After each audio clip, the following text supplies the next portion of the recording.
Hi everyone and welcome to my new channel. My name is Laura. I've been really excited to join the BookTube community. I've been watching BookTube for well over a year and thought I'd have a go and make my own video and my own channel. So it's all rather exciting and new.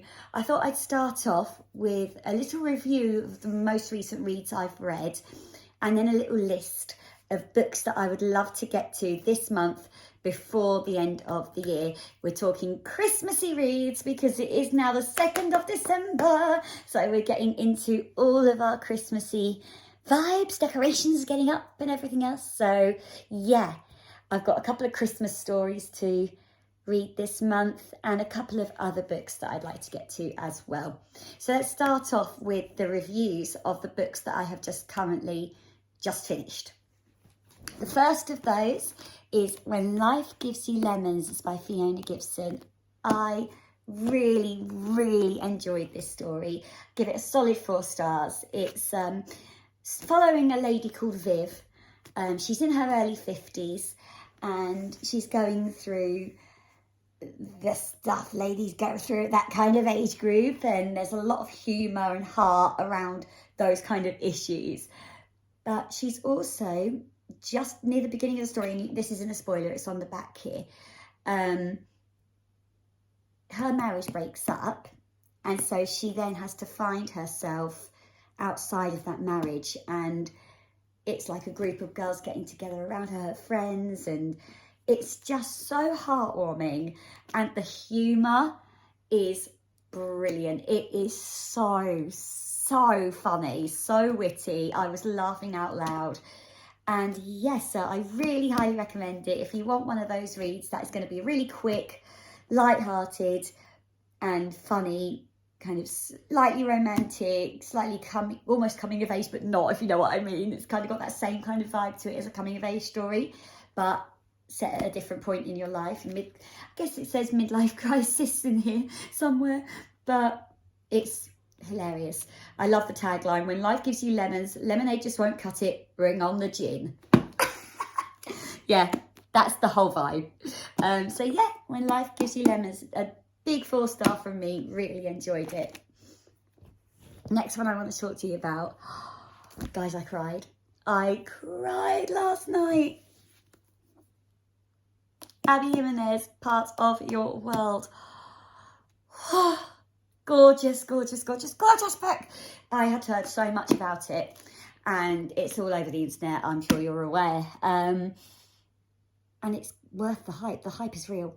I just loved it. It's this beautiful story of Alexis and Daniel and their sort of chance meeting, but they're from 2 completely different worlds, lifestyles, family setups, friendship dynamics. Everything around them is completely, like, not just different, practically opposite, but they fall so deep in love, and it's reconciling that. I cried sad tears, I cried happy tears. It's so beautiful. Abby Jimenez's writing is just gorgeous, and I can see why they've put an Emily Henry getting a blurb quote on here. It says Jimenez is a true talent, which I agree. You're like, wow. Because Emily Henry and Abby Jimenez, they've got like a similar vibe in a way. This sort of romance story, but there's so much more to it. Yeah, there are some trigger warnings. There are some really difficult bits to get through to do with like domestic violence, domestic abuse, but oh man, the payout, it's an incredible, honestly, 5 stars from me. Definitely, if romance is your thing and you like romance where there's a bit of a plot that's thicker, as well as the romance going alongside it, through it. And if you like dual POV, we get Daniel and Alexis's points of view, so almost every other chapter. This one, so good. And next book I want to talk to you about is a book that I really wanted to finish this year.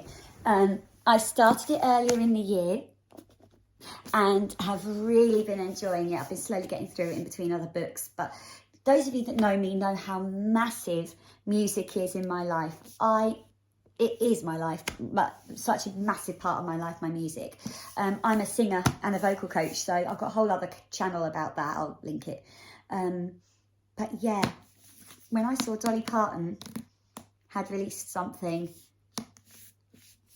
I was there straight away. Love her so much. And James Patterson, I'd heard a lot about his legendary writing, so his legendary mystery style writing. That's basically what this book is those two legends colliding. And it's such a unique story. It's fantastic. Our main character, Rose, has ran away to Nashville to try and make it in the music scene. But the whole idea is like, what has she run away from? And that's like what you're trying to unravel the whole time. It's so cool and I love it. I'm really enjoying it. So I can't wait to finish it off. I'm not far off from the end. Yes, I've used the dust jacket. But yeah, that's Run Rose Run by Dolly Parton and James Patterson. I love how you can actually hear Dolly Parton's voice when you're reading. It's like it's in her accent and her tone in your head. I don't know, it might just be me, but it just is. And I love it. So yeah, definite recommendation. I've got to finish that this month, is the plan. And then I'm going to talk about some Christmassy reads. Let me grab them. Oh my goodness. Right, okay. So I read a book by this author earlier in the year, sort of in summertime, and just absolutely loved it. It was called Lemon Tree Cafe, and it was beautiful. So I thought I'd try another one of her books out, and she has a Christmas book, and it's called Merrily Ever After. It's Kathy Bramley, and I can't wait. From just the synopsis, sort of in a quick read of what it's kind of about, it reads like our two lead characters don't know each other, but they're going to have some kind of family secret come out that crosses their paths and changes their whole worlds. And it's set in Christmas time, which just sounds awesome.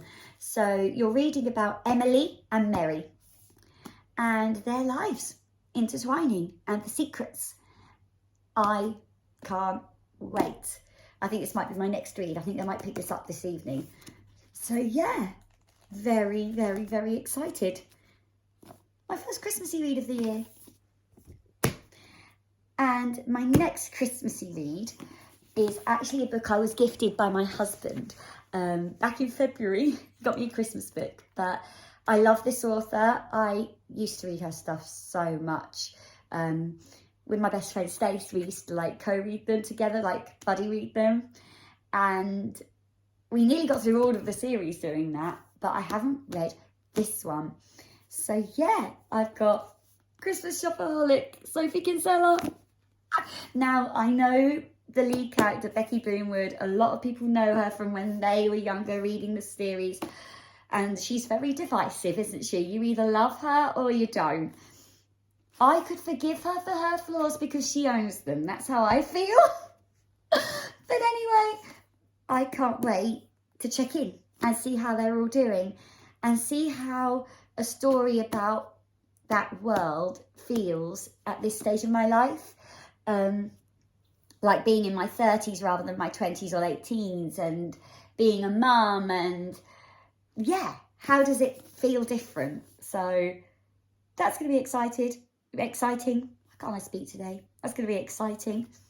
And it's Christmas, which we love.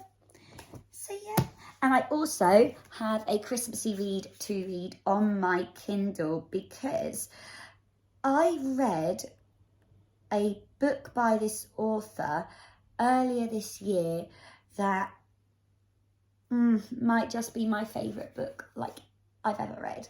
It's called Love and Other Words. The author is Christina Lauren. If you know, you know. Comment below if you know, you know, with Love and Other Words. Oh my gosh, that book. So when I saw this Inner Holidays by Christina Lauren, a Christmas book by Christina Lauren, I didn't even look at the synopsis. I just downloaded it. End of. So I'm really excited to see what that is. I have no idea. I want to go in blind because I think that's very fun, especially with an author I'm almost certain I'm going to just love it. So yeah, very, very, very exciting. And I also downloaded another book by Christina Lauren at the same time. It wasn't like a Christmassy one, but I wanted to give it a try because I'd heard so much about it. So that's going on this little TBR as well. Soulmate Equation, which I hear so much good stuff about. It sounds to me like, from what I understand, there is an app. And this app is a dating app that like connects people using DNA and genetics. So you are trying to literally find your soulmate using your makeup, your physical makeup, your DNA. So that sounded really interesting. And then you add on to that the owner of the app gets matched with this lady and they do this fake dating trope to be like, the app really works. That sounds fun. That just sounds really, really, really fun to me. So that's getting read. And I also have one more I've downloaded on my Kindle because I read my first Coho book a couple of months ago. Oh, wow. Okay, so I read It Ends With Us and then straight away read It Starts With Us. I have one word, Atlas. The man is... Yeah, I'm not going to say anything else because if you know, you know, and if you don't, it's not spoiled. So yeah, but I thought I'd try some more of her books. And so I downloaded on my Kindle Reminders of Him. Now, this sounds like a really interesting premise. Basically, the lady who is our leading character, she'd been in jail. You don't know from the synopsis why. And she's out and trying to reconnect with her daughter. So it's about the people that are around her daughter kind of protecting her from her mum, but also someone helping her mum find her and get to meet her and stuff, I think. But they fall in love along the way. There's this whole sort of two storyline things, I think, going along at the same time. Interesting. I thought I would give it a go. I don't know how I'm going to get on, but we're going to try. That's Reminders of Him, Colleen Hoover. And actually, I forgot one other book I wanted to mention. And I started this series in the summer and watched the first series of the TV show on Netflix as well, which I loved. And the second series has come out for months now. And I haven't read the second book, so I haven't watched it. So I need to catch up with Bridgerton. And that's another aim, hopefully, for either December or probably more likely January. But that's that. I really wanted to read the rest of this series, but also keep it going with the TV show. So I love like making like differentiations between, oh, that's not how it happened in the book, or I like the way they did it in the show. So I'm going to read each book as that series then gets watched, kind of thing. So this is Anthony Bridgerton's book. So yeah, very excited, Bridgerton too. That is my little end of year TBR / recent reads wrap up, I suppose. But thank you so much for joining me, and I hope to see you guys again soon. I'm really excited to build this channel up and just chat reading with everybody. Comment below if you've got a Christmas book that is your go-to, you read it every year, and a recommendation. And yeah, thank you guys so much. I'll see you guys later. Bye.